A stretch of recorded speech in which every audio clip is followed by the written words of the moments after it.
concerns. So I'm sure the audience have been hearing a lot about these terms: climate change, global warming. So basically, what is happening? Our climate is changing.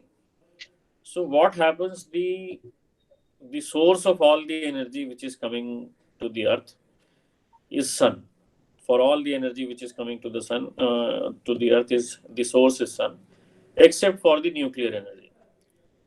Now most of that energy which is reaching the earth is absorbed by the earth, but almost one third of that is reflected back.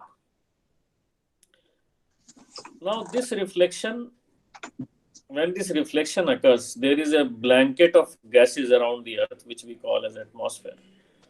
Some of this reflected heat or energy is trapped into that blanket of gases. So there are some gases which can trap that energy. That trapping is important, and it is because this phenomena is responsible for keeping human life possible here, because it is responsible for keeping the temperature in a normal range. But you see, one of the most important gases in that is the carbon dioxide. So if somehow the concentration of carbon dioxide increases beyond the equilibrium, then of course the energy trapping will increase. So the more energy is trapped into that blanket of atmosphere, the temperature will rise. So global warming is basically the name given to this phenomena when the temperature of earth is increasing, and it is increasing, leading to various issues. Basically it is leading to the temperature, or it is making the earth warmer. But how it is affecting different things, this we'll see. So this is the basic climate change issue. That is, the temperature of earth is increasing because of increased emission of carbon dioxide, and increased emission of carbon dioxide is primarily connected with the increased use of increased industrialization, increased use of energy. So because of this, we already have a United Nations Framework Convention on Climate Change, and at international level, a high push is being given to these issues to create awareness and to address this challenge.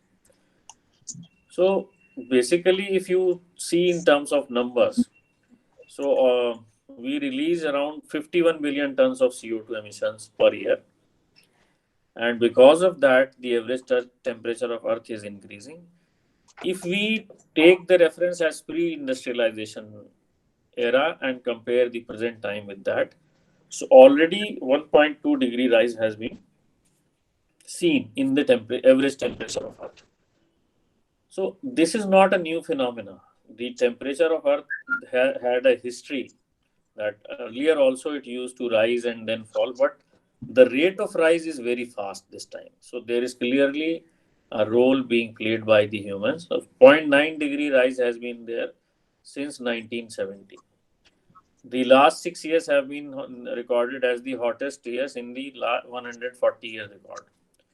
So what kind of problems we are facing? By 2070, about 19% of the portion in world will not remain suitable for living. This is 1% right now. And the temperature rise in last 50 years is greater than 6,000 years combined before that. Recently, Bill Gates has written a book also on this, and he predicts that by 2050, 5 times as many deaths we will see because of climate change compared to the COVID-19 pandemic. But still, there is a lack of awareness, because you see the effects are this in distant future. Something happening after 50 years, we are not really serious about that. So there are many effects on environment: melting glaciers, heat waves, floods, storms, cold spells, etc. And in fact, there are various studies which shows that by 2100, at many places, it will not be possible even to come out during sunshine hours, and many places in India also. So this is a serious concern. And you see, the carbon footprint worldwide is connected with the development of the country, which makes a direct connection with the industrialization activities. So, in view of this, the United Nations has come up with 17 sustainable development goals. So, sustainable development is means that development in which we take care of our needs, but we are also considering the needs of the future generation. So, we utilize the resources of the earth in view of in the form of a trustee only. That is, we try to conserve as much as possible. So there are 17 sustainable development goals which we commonly call as SDGs, and they are wide ranging goals involving almost all aspects of our life. But you see, at least three of these are directly related with energy. Goal number 7, affordable and clean energy; 11, sustainable cities and communities; and 13, climate action. So out of energy, you see, the most important form of energy right now is the electric energy. So we started with lighting only, and now you see how we have moved from almost every application of our daily. If you start counting from when you get up in the morning and when you sleep at the night, if you start counting all, you realize how dependent you are on electricity. Plus, this the whole technology, that is internet and communication, is also driven by electricity only. So electricity has grown in terms of volume as well as in terms of criticality. So now the question is, what is the connection between electric energy, SDGs, and CO2? The connection is that when you burn coal, which is the most common method of generating electricity, it leads to almost 850 gram of CO2 emissions in the environment. And all the grids worldwide have been coal dependent. In India, more than 70% of the generation is by coal. Around the world, power sector alone accounts for 40% of energy related CO2 emissions. That is why in SDGs, electricity forms an important part. Now I'm giving some numbers on in Indian scenario. So India will need more electricity than Europe by 2038 and more than USA by 2045. And our power system installed capacity will rise to almost 8 times of the present capacity by 2050. There are various reasons: development, increasing population, urbanization. So you see, what the challenge we have is that we, on one hand, we have to meet the our rising electricity requirement. On the other hand, we have to meet the CO2 target, reduction in CO2 emissions target. So we cannot continue relying on the conventional system, that is coal based generation. An important challenge of this part is the air conditioners. You see, air conditioners are highly useful. There is no denying in the fact, but they are highly energy intensive also. So some numbers you can see what kind of challenge we are facing. So in India, for example, 1992 million ACs were there, which is expected to rise to 1144 million by 2050. Worldwide, there is a study which says that almost 10 new ACs are added every new second for next 30 years. So this is a big challenge for electrical engineers, and we need to work on it. So in view of all this, there is a national mission on CO2 reduction, and we plan to reduce our CO2 emissions by 35% by 2030 as compared to 2005 levels. So one of the most important parts to achieve this is pushing the green and renewable energy sources like solar and wind in the Indian power system. So by 2022, we are already working on installing 175 gigawatt of these plants.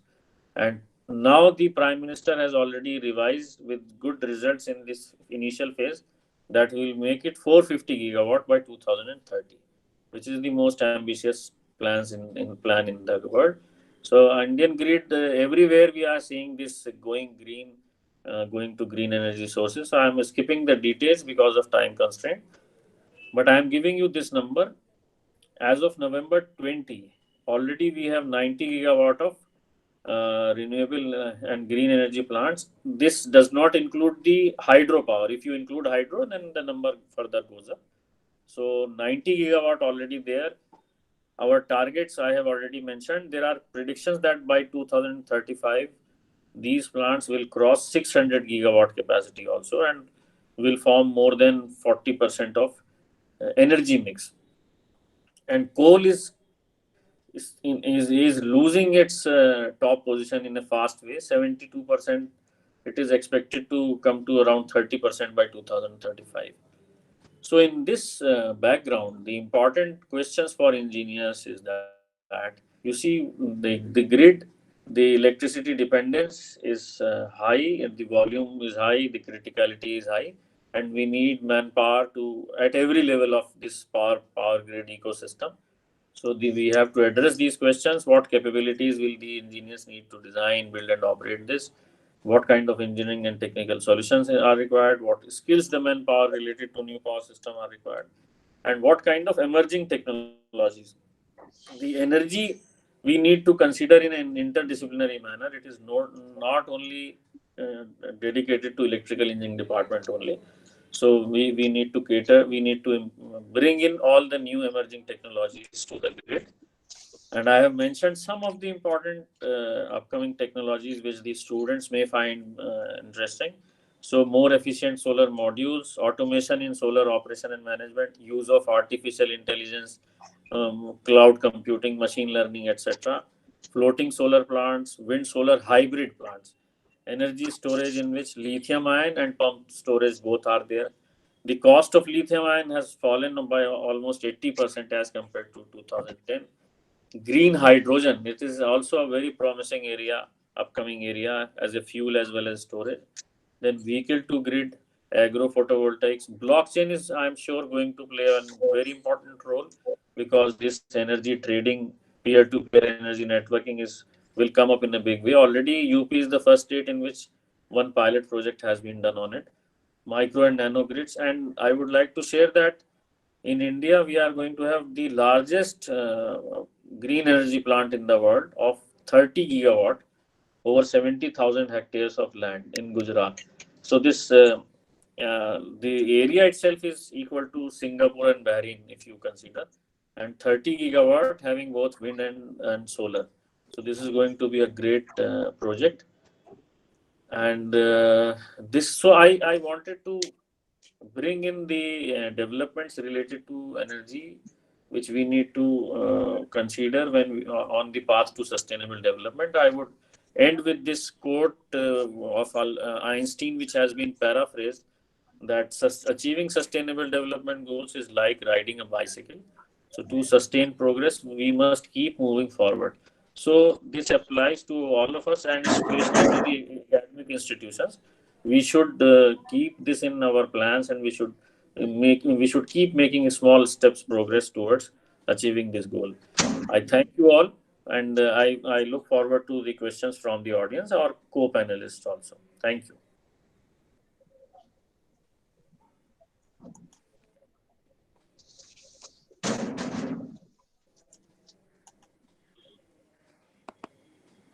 Hello.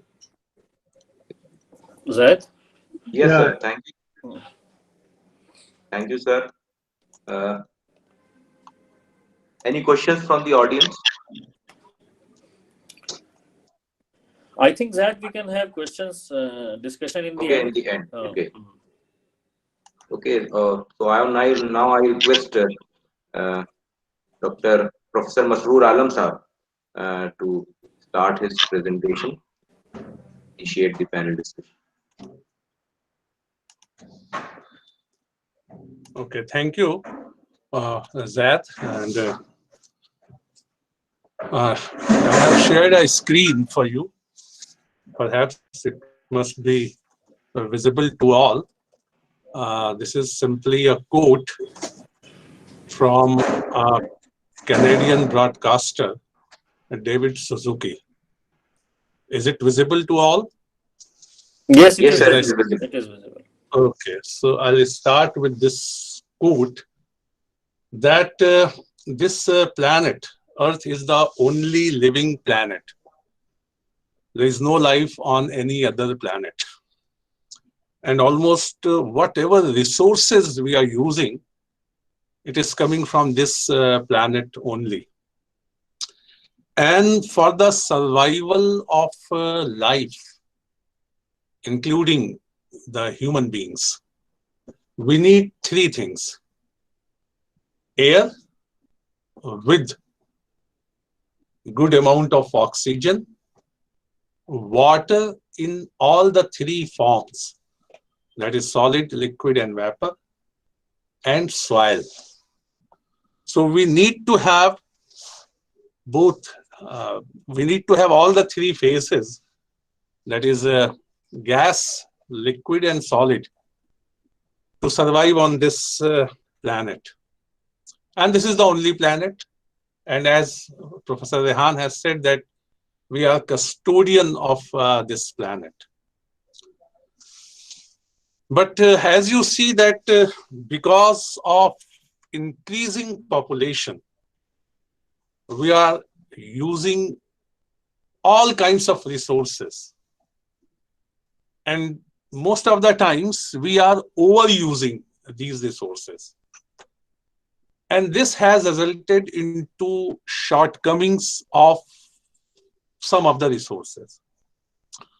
Professor Rehan just said that electricity generation by coal is losing ground, and it is being taken by hydropower and then nuclear power, and then we have many other coming up in the future, including wind power and solar energy is there. So not only coal is losing in this energy creation, we are losing coal also. Actually, we have lost most of our coal, and coal which we have in southern continents, that is South Africa, South America, India, even in Australia, they are much poor in quality as compared to coal which we have in northern hemisphere. The ash content is low in European coal and North American coal as compared to southern continents coal, because there is a contrasting origin of these coals. Our coal deposits, they have got originated with the river system. And because of this lot of flux from the river of sediment, our coals are also having much higher amount of sediment. That's why we have much higher amount of ash content. Also, another important thing is that it is the coal which has started industrial revolution in Europe, and then the Europeans have developed themselves, and then they have ventured into many different areas and many different parts of the world. In fact, the change energy scenario and better options of energy has also led to the stoppage of colonization also. So there are a lot of things as far as energy is concerned. But as far as sustainable development is concerned, we are at the brink. We are at the edge. Now we are taking much more than our need. Whoever is having strength of taking more is taking. And this is resulting into resource crunch. And this ultimately, with climate change, is going to have an effect on future living of this planet. And if you can see the slide, somebody has put this gravity that Mars has got no life because their scientists were more advanced. So nowadays we are in fear of losing this planet. And that's why you have climate change conferences, international conferences all over the world. As far as resources are concerned, the most important resource which we are losing is our atmosphere by pollution. And the culprit is carbon dioxide. The culprit is carbon dioxide, because this is the gas which is affecting most of the issues related to the rising of temperature because of greenhouse gas effect. And this carbon dioxide is only and only 0.039% of all the gases which we have. Nitrogen 78%, oxygen 21%, and then in rest 1%, we have only 0.039% carbon dioxide naturally. And just imagine, increase, whatever increase we have, it is at the 5th or 6th point of the decimals. So this is something very sensitive also. This gas is very sensitive, and our temperature regime is very sensitive to this gas.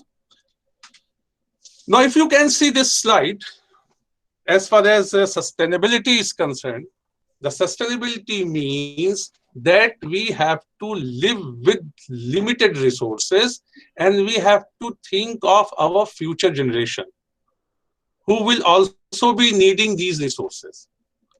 So the thing is that where to draw a line between greed and need. There is a concept of Earth Overshoot Day. Whatever resources we have, if we transform them in terms of per year production and per year consumption,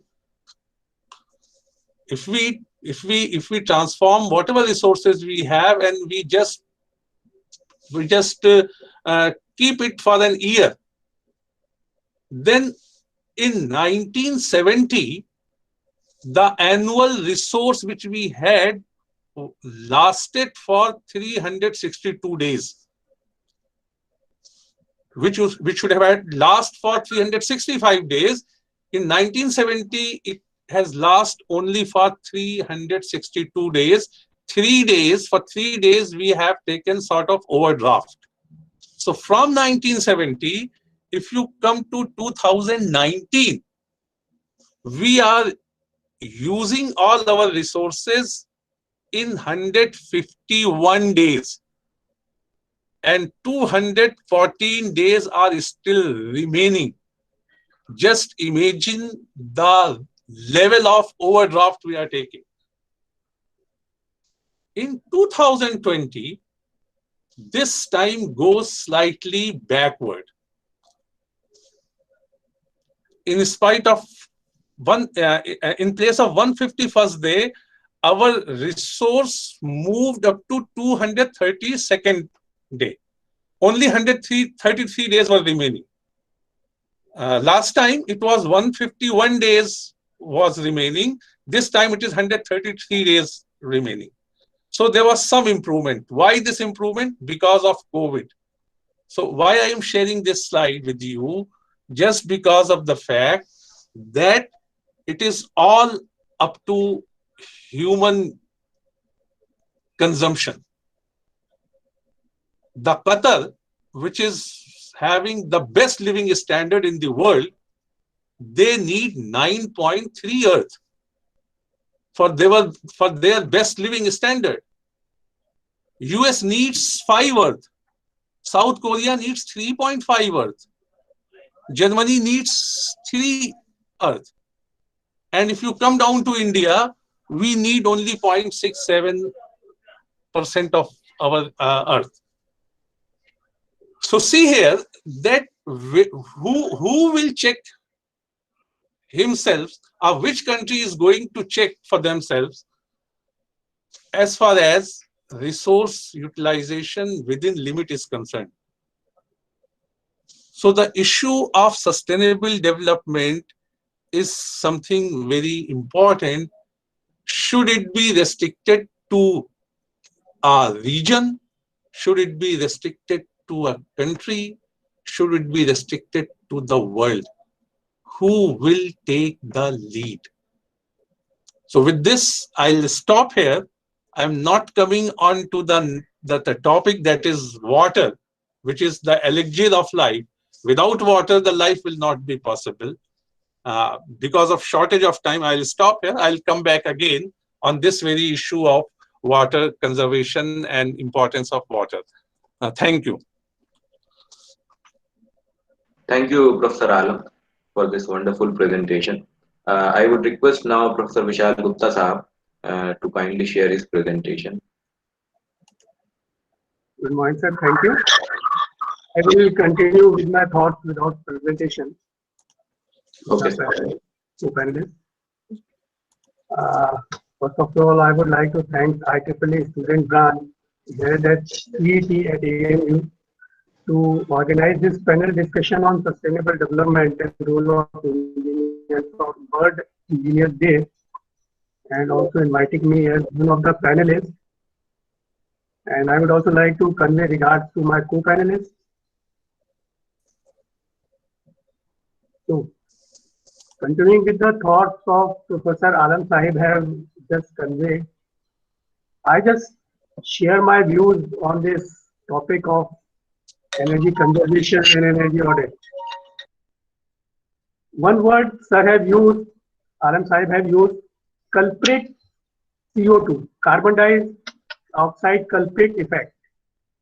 Sir, on 13th Feb 2021, we woke up early in the morning and we just come to know that there is a massive flood from Chamoli district. All of you might heard of, or through media and channel, you might have come across about the flood at the Chamoli, where nearly more than 50 people have died innocently. They were working on their sites of dam there. Some of our regional Diwali peoples there. But what was the cause of that flood? Effect of carbon dioxide emission, we know it is directly related to industrialization.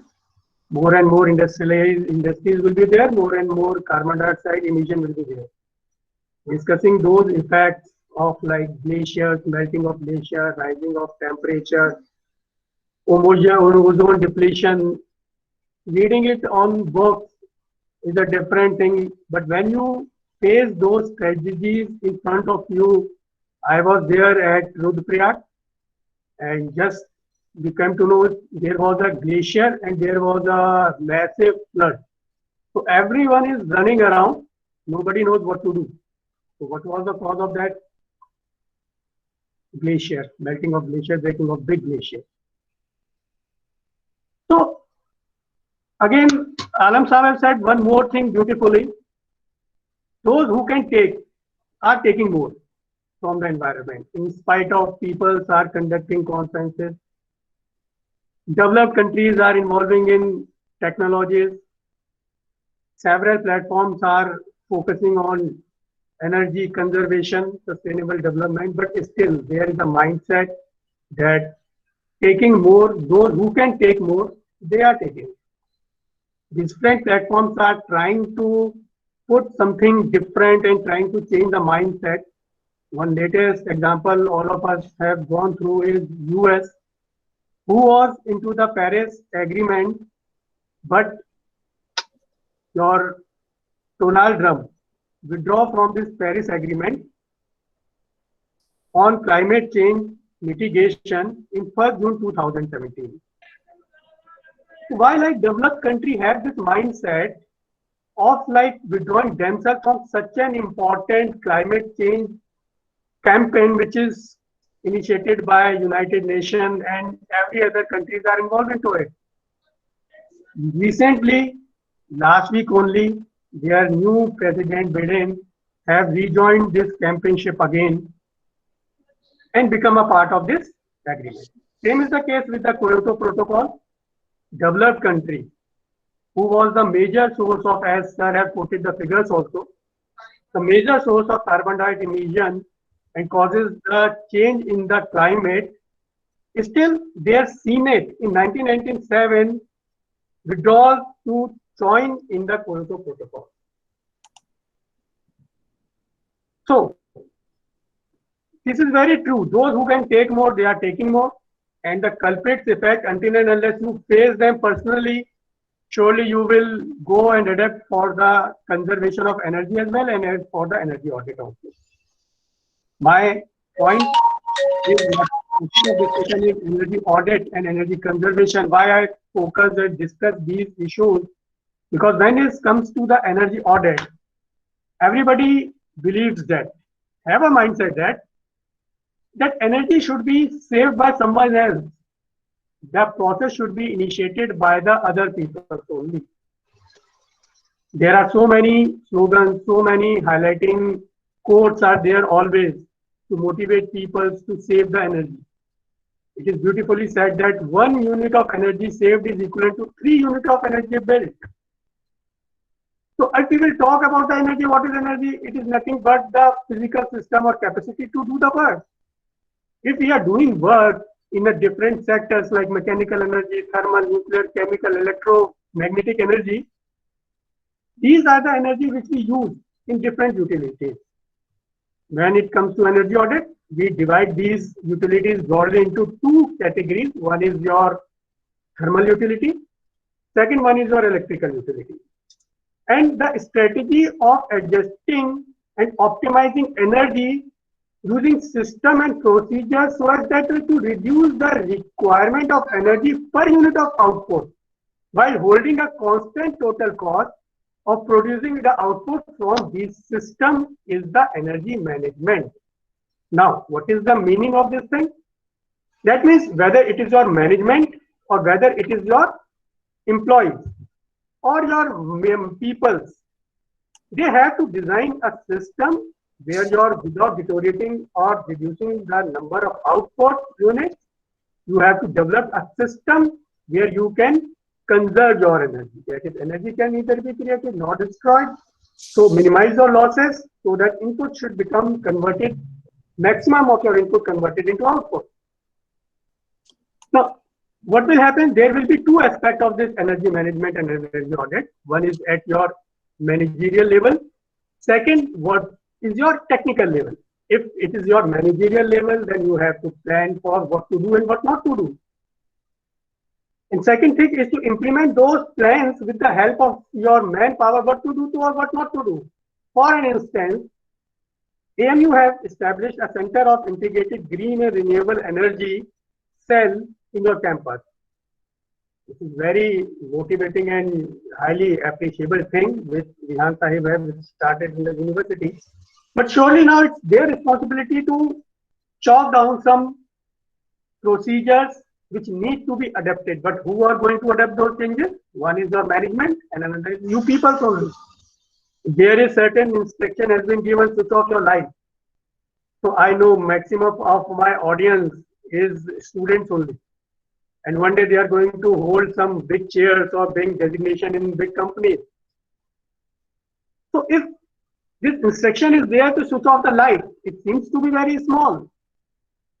But if all students within a campus will adopt this habit to switch off their light when they leave their cabin, their room or their premises, that will be a motivation from their inside.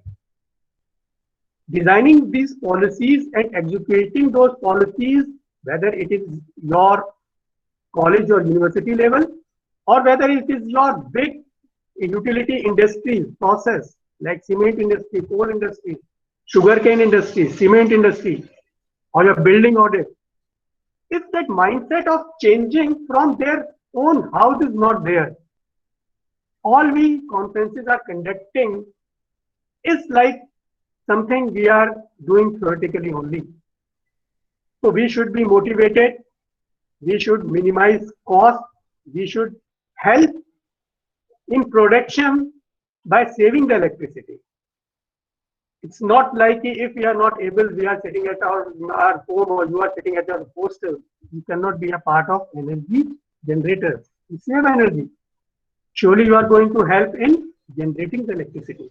You are a very valuable person who can help us in generating electricity. I have seen certain villages in the outskirts of Uttarakhand, where still people are deprived of electricity. They need to burn kerosene. So small energies which we are going to save help them in having the electricity. Now, India has also established their Energy Conservation Act 2001, and where they have defined energy audit also.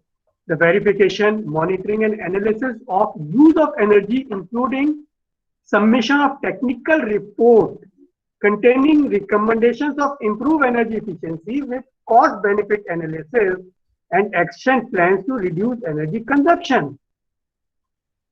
So we need to develop certain reports in audit, just like your finance audit. We do have our energy audit as well. If certain source is provided to some industry, then they have some responsibilities also. They have to maintain their good power factor so that their neighbors and energy value should not be deteriorated. There should be some benchmark. So as an energy audit is concerned, energy audit steps preliminary has been divided into 3 types. Preliminary energy audit, targeted energy audit, and detailed energy audit. Now, when I start some energy audit within any premises and management will call us, okay, sir, we want to save some energy in this process. So please go through our process and let us know where we are having an opportunity to save the energy. So all these recommendations after doing the survey,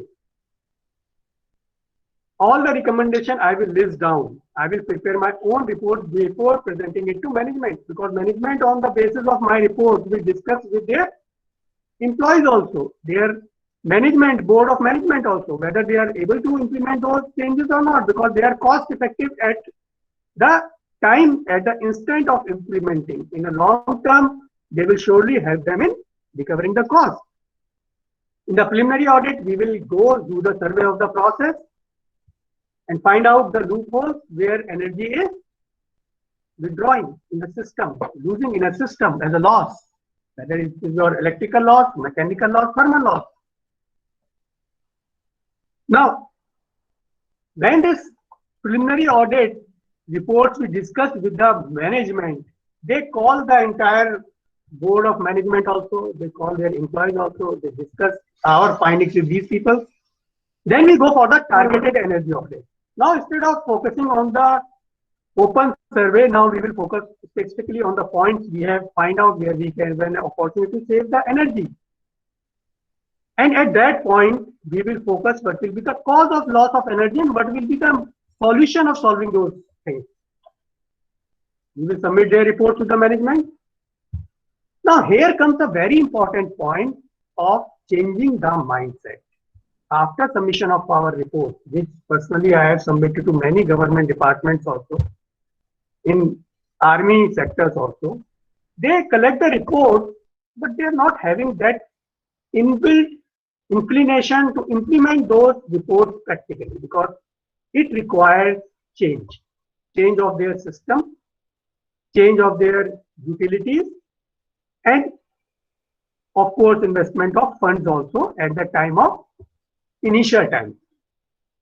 So that is after, if they feel good, surely they will go for it. For instance, if like after this Center of Integrated Green and Renewable Energy Cell proposed, okay sir, all of the street light in our university, we want to replace it with some LED bulbs,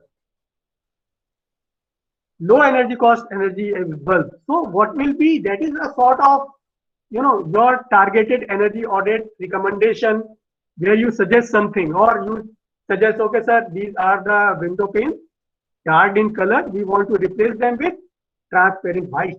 That is a sort of green building effect, which will surely help sunlight to come inside and save your electricity. But at instant you propose thing, first step is to replace the window panes. That will involve cost. So that is the willingness of your chancellor and your board of governors. Okay, we are ready to change the panes. Okay, we are ready to change the tube lights in your streets. So all these things are sometimes very economical. These recommendations are economical also. But when it comes to DG sets, pumping house, or your boilers, it is very costly. So these detailed energy audit after submission of recommendation, and if these people have agreed to go for the change, then we again go for the detailed energy audit in 3 phases. One is pre-audit phase. There you will discuss why you have, what you are going to do with the people. The audit phase, there you will of course go for the changes. And next is post-audit phase, because you are going to propose what energy and money they are going to save by the implementation of your recommendation. What will be the total cost of their change you have recommended, and what earning they are going to have within after 2 or 3 years. So that is your post-audit phase, right? So these are certain plans of action and proposed results where we will walk through, we will conduct energy, there is a rigorous meetings with the people, management, preparation of flow chart, understanding of energy utility diagrams, also conduct surveys, analysis, identify the energy conservation opportunities, making them understand what are cost benefit analysis, then preparation of report and submission them to the upper level.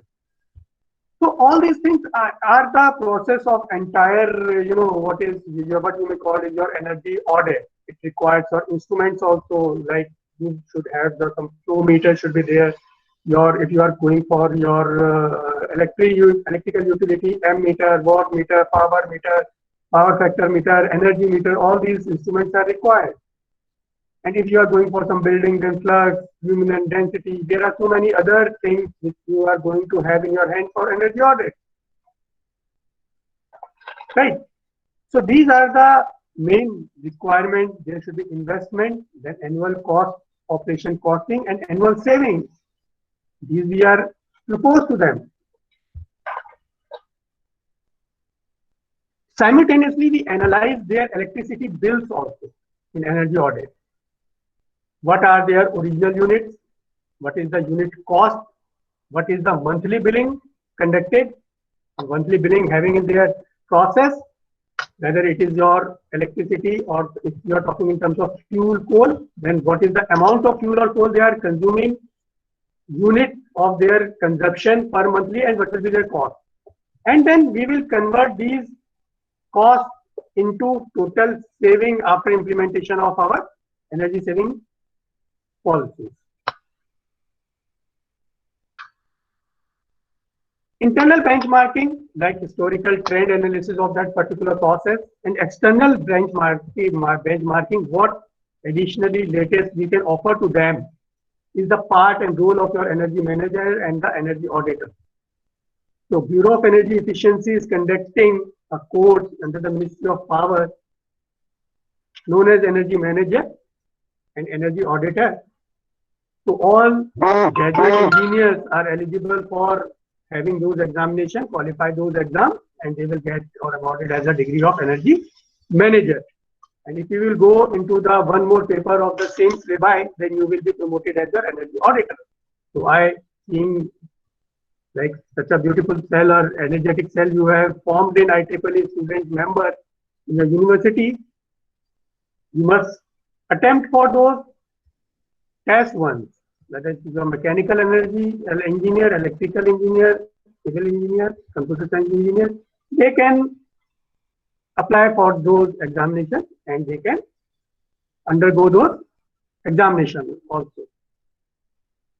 So with this thing, I would surely repeat again, when this comes to energy audit, I have discussed all the points. But when it comes to the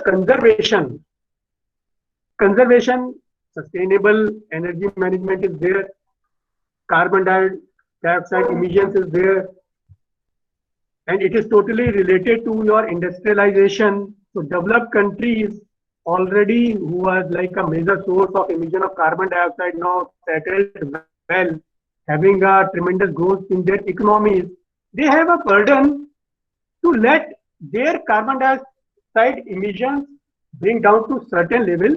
We developing countries are also taking many initiatives and trying to reduce carbon dioxide from our industries. But reducing carbon dioxide emissions from our industries directly means turn down or up to some level, turn down our small scale industries where coal is the only source of fuel.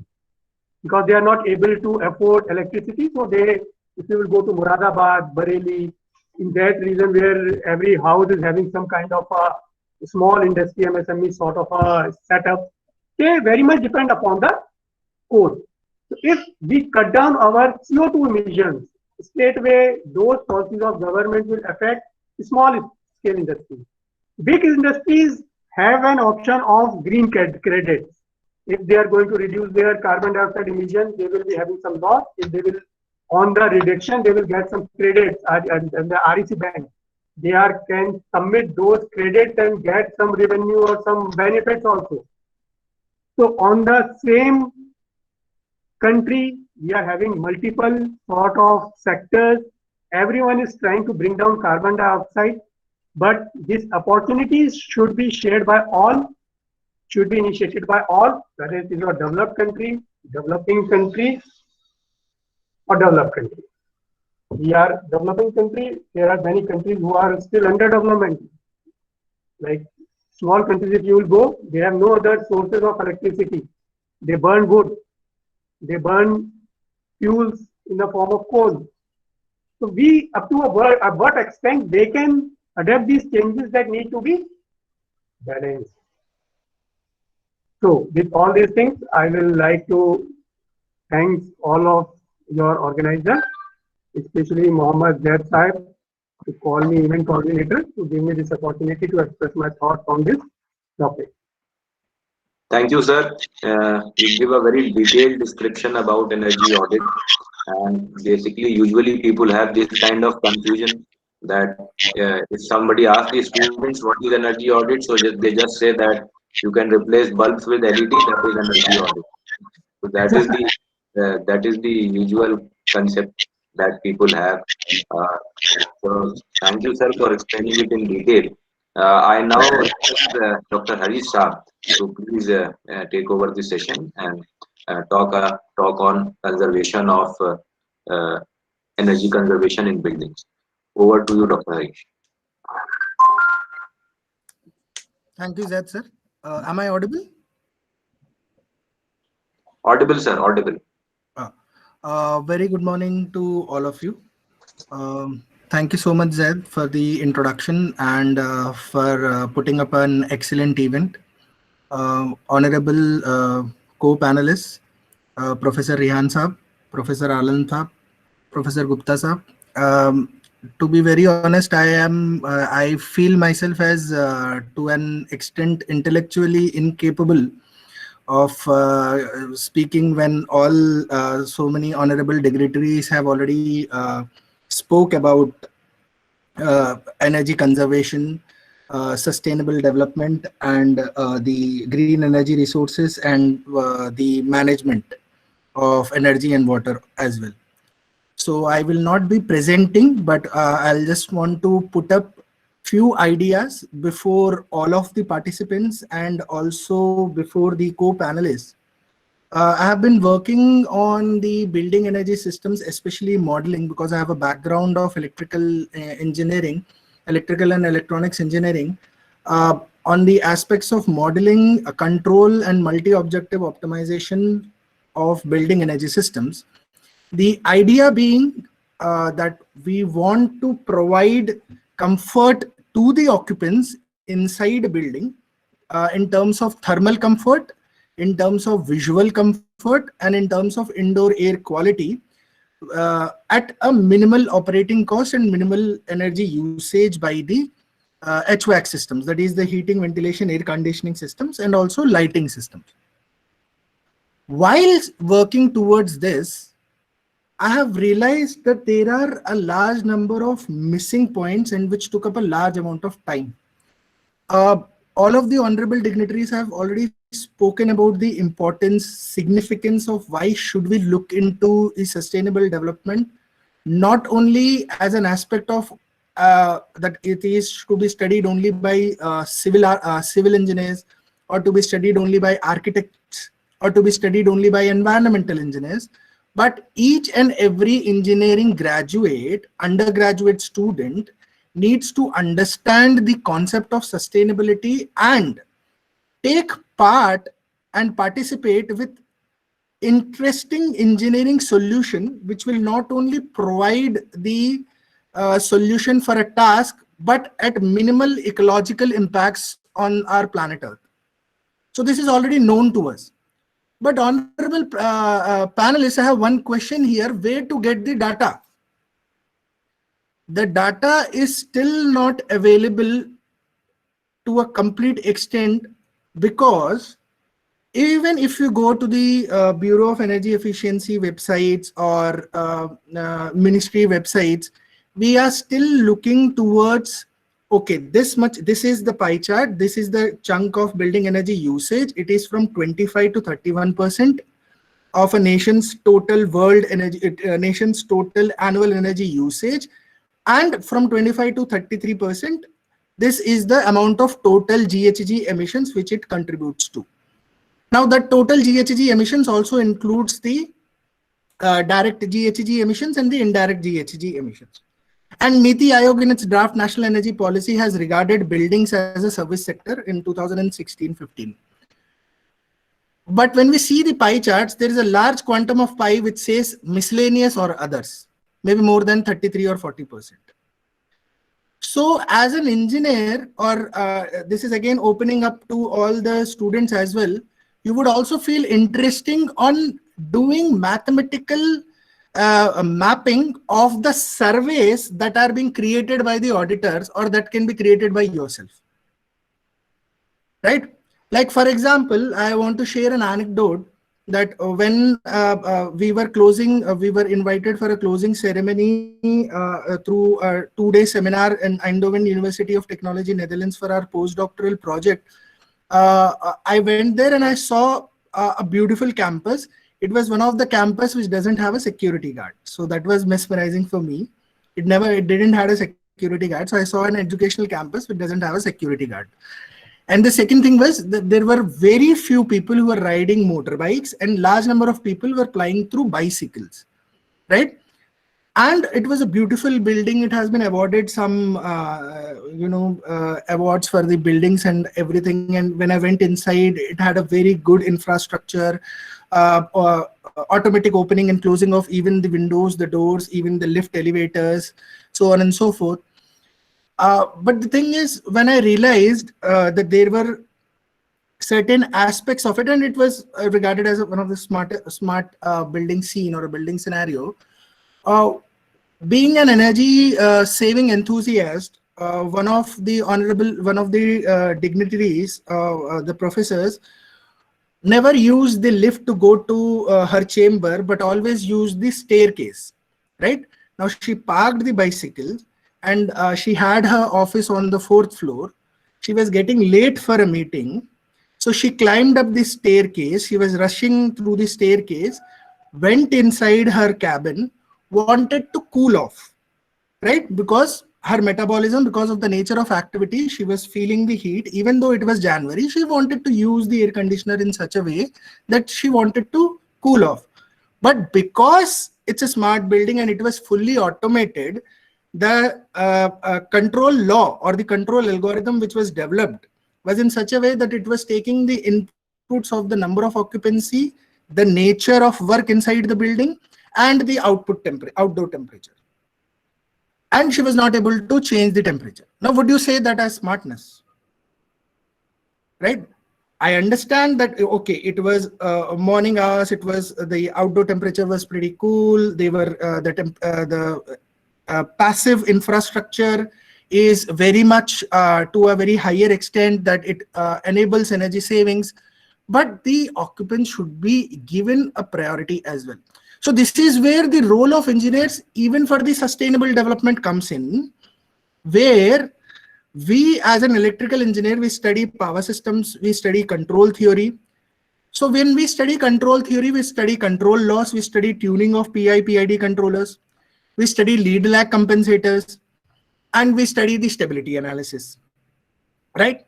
So we should able to combine the knowledge that we are gathering from control theory, apply it to an energy system model, maybe a building energy system model, because if you have studied control theory, you must have applied it to a mass damper system or a single RLC series or an RLC parallel system.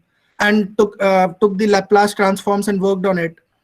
Now you must have also studied about the machines, and each and every machine has an equivalent circuit in RLC circuit. And each and every amplifier, BJT or multi-stage amplifier, also has an RL circuit.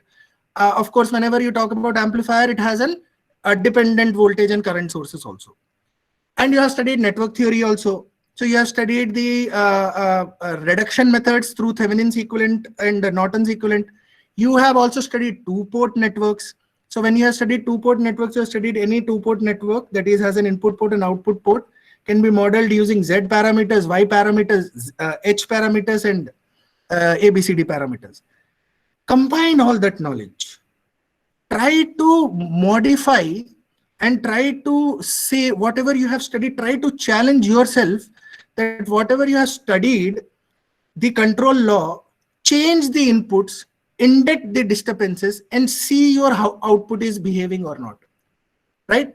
No, that will be quite interesting to see. And whenever you studied about the power system, you will study about the power system analysis and power system stability. When you'll study about the swing equation, each and everything, which is closely related to your synchronous machine or the rotational dynamics, then also you may be able to see if such a system is upscaled to a larger level, then how will my electric grid behave?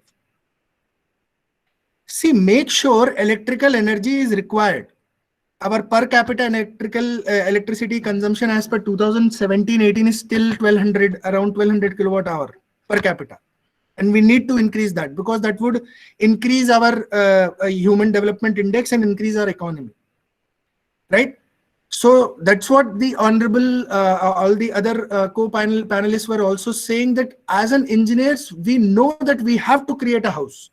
We know that we have to create towers, be it a transmission system per towers or be it distribution system towers.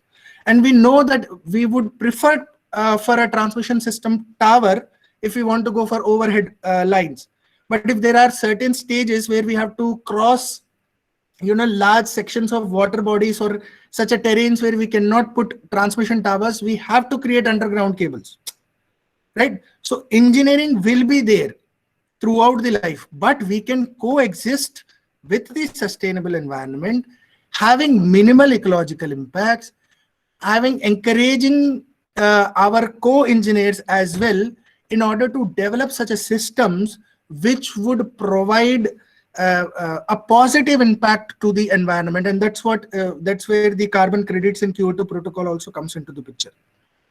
So the question that I put the point of discussion that I want to put to all of you first is that quantification of data, processing of data, collection of data, whenever you talk about the energy usage in buildings, electrical energy usage in buildings, non-electrical energy usage in buildings has to be there, and extensive works has to be developed. For this, capacity building is requirement, and hence I congratulate AMU Aligarh for development of a dedicated center for this, where I believe that not only you would be this would be comprehensively, of course, is for the AMU people, but also you would be doing capacity building where you will be doing the awareness program for the other engineers and non-engineer people as well.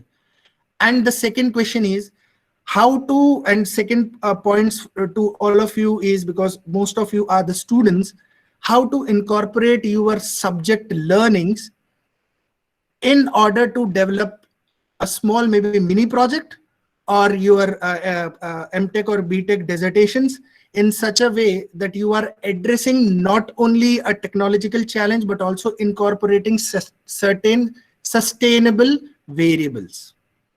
We have books for it. You have open source. I would, as Professor Vishal Gupta sir has already outlined, that for certified energy manager and certified energy auditor, there are examinations, and if you go to BEE India websites, you will get a large amount of document from that website where you can understand how to quantify certain processes or certain components and incorporate into your study. Like, for example, I talked about heating, ventilation, air conditioning system, which not in itself is an electrical machine or an electrical motor, right? and you have already studied about the equivalent circuits, their behavior, transient behavior, steady state behavior, you know how to model. And when you come to power systems, you have studied about infinite bus. If you have not studied about infinite bus in your undergraduate in class 11th and 12th, you must have studied about synchronization. When you studied about synchronization, you must have studied about phasors, and you must have studied about synchronous machine, the equivalent circuit, subtransient reactance, transient reactance, so on and so forth, and try to incorporate. So these are my two major points of discussion. First is the data, about the data collection, analysis, processing. And the second thing is how to incorporate the undergraduate studies as maybe a mini project or a BTech or MTech dissertation with incorporating certain sustainable variables. That's all from my side. Thank you once again, Professor Rehan Saab. Thank you once again, Zayed sir, for giving me an opportunity again to interact with all of you. Thank you so much, sir. Over to you. Thank you, Dr. Harish, for giving tips to the students to include these things into your project. Rehan sir, would you like to? I would like to add Just one or two just a things. minute. I'll take just a minute. Yes, sure, Masroor. I have a class at 12:10. So I would like to be leaving this panel discussion. Okay, sir. And If any participant has any specific question for Masroor Saab for 1 minute or first so. I will say one sentence before leaving, that you generate electricity using water, hydropower. And then we are using electricity to get water out. And both are harming each other. As far as sustainability is concerned, as far as importance of water is concerned, the day we started using electricity to take out water from groundwater system, we have started losing water. We have started losing water, and the direct result is of groundwater table. And I tell you, we will never be able to achieve the previous groundwater levels in this very human civilization, if at all it survives for some time. So water is something very important. I will just suggest all engineers, all scientists, everybody, a common man, that please have a check on use of water on your own. Try to minimize the wastage of water. And there's a lot of scope. There's a lot of scope of minimizing the wastage of water. I don't have much time to share with you many different things which I had with me. But because of my class, and there is a meeting at 1, Dr. Rehan is also knowing about that meeting. So I'm just leaving. So you can send me any inquiry on my mail, which is available on the university website. I will be happy to answer all those queries. And I can share my PPT with you so that you can see it. And okay. So I'm leaving with a heavy heart that I'm not part of your complete program because of my class. Okay. Thank you, Masroor Saab. Thanks a lot. Thanks a lot for joining us. Thank you. So I'm really thankful on behalf of IEEE Students Branch as well as our center that all the experts, panelists found time, and of course, any program can succeed because of the participants only. So what I wanted to say is one or two things which Professor Vishal was talking about, and I would like to add our own experience with that. One very important thing which I believe he said that organizing a talk, discussing something in a conference or seminar is one thing, but implementing those things in practice is equally important. So usually what we see, especially in academic institutions, the problem is that we talk about a lot of things, but when the time comes for implementation, it is sometimes missing. So we have been trying to fill this gap in the campus, and I I would like to share that what you said, that we have experienced that when you involve people, we have tried to create awareness, sustained campaigns, involving people. That actually gives the results. So what we say, that walking the talk. I thought that is very important, which Yeah. Professor Vishal mentioned, Yes. and uh, Yes, sir, one I more would like to add here yes. that when you are talking about a change, it's very easy. But when you want to implement those change, everybody thought like it's other people's work to do. Even Hmm. if you are like want to implement these some latest technology we are talking about, one of them is machine learning, Hmm. which totally based on your previous data. Hmm. So if you are going to ask for some data from some process industry, even the workers feel burdened now. We have to generate data, what data they Hmm. are Hmm. asking. Hmm. Because we want it on soft copy, we want in Excel file, CSV file. And these people are not in a habit of maintaining those things. They are in a habit of doing on their registers only. So if you are seeking for data, even some from your government department, Hmm. also very hard and very Yeah, annoying from it their is tough. Hmm. employer side also and from their worker side also. So fighting with those mindset is very difficult. We need to think that it is our job and change will start from my own desk, from my own office, from my own house. Then we will be able to strengthen these concepts in the on practical ground up to an extent. This thing I think Mr. Varshney Saab also faced when they might have asked for the data from some government sectors. They are like really working hard or fighting with them for data only. This we personally like really very feeling bad when if we get expressions or experiences worse when we are asking for data. And one more thing which I have found is that, especially when at the workplaces, you see, this conservation drive is mostly people connected with the finances, and that is true. Finance is also important, and workplace. The problem is that the financial burden of my energy consumption is borne by someone else. At my home, I am the one who is bearing my expenses, so that is also another challenge.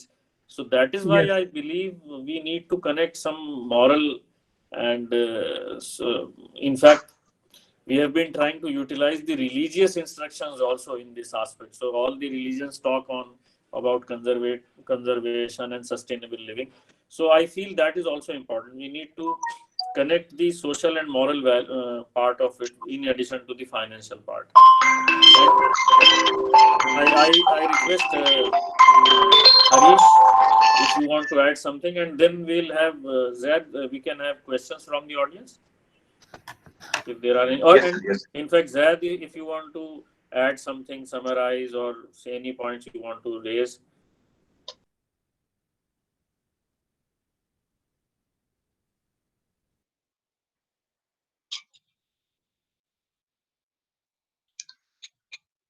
Any questions Harish, from the audience before would we you like to conclude? add? Mm-mm. Mahina, would you like to, or Yes, Harish Saab, would you like to conclude first? Then we can have 1-2 questions. yes. I think I completely in line with what Professor Rihan sir and Professor Gupta sir has already spoken. That the data sharing, even I have faced it, but but the thing is that the link which is missing about gathering the data is also that the infrastructure should be created even for maybe an amateur and an early engineer in such a way that he or she are able to at least gather a data, at least a data set point for at least one building room, at least for a one building room, and then start to work on it. So as an educational institution, as a center, we should also be able to create certain subjects in the curriculum, maybe give the power to the student. Maybe if they want to come up with something, and we provide them with uh, what we call as a guidance, in order that we could you could go there, gather the data, and you can create, and maybe you can work on it. And another very important thing which I hear a lot from even the students, not only from my college but from other colleges also, is about this machine learning, sir. Professor Gupta sir has very clearly pointed, very correctly pointed out that everyone wants to talk about machine learning, wants to do certain steps. But yes, as he has already pointed out, you may get papers out of it.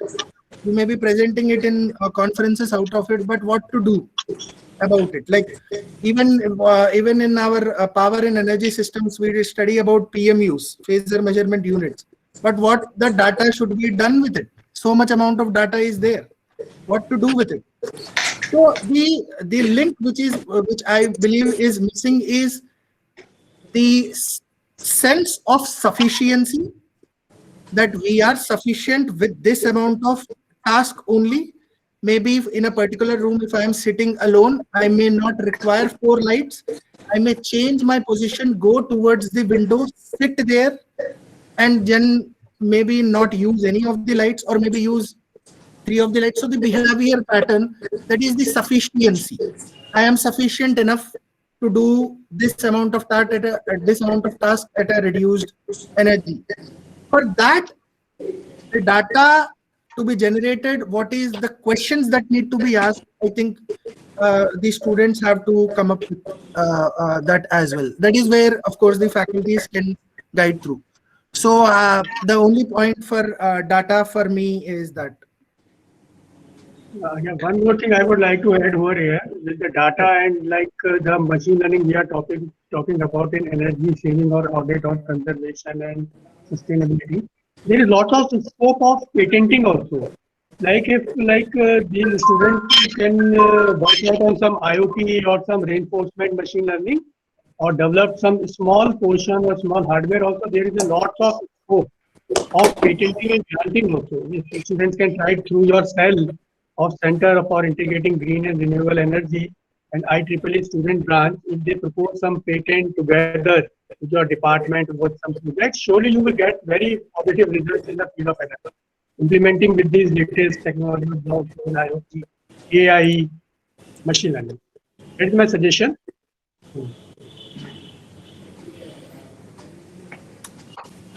Okay, sir. Thank you. I once again thank you to all the panelists, Professor Gupta Sahab, Professor Rehan Sahab, Dr. Harish Sahab, and Professor Alam Sahab, who has just left us for this class. We are actually running out of time. So I thank you once again to the IEEE student branch and all of my volunteers who have made this program a success. I also thank the students of the Rich College of Engineering, both UG and PG students who have been connected, and more than 100 students have joined this session and panel discussion. So I thank you once again.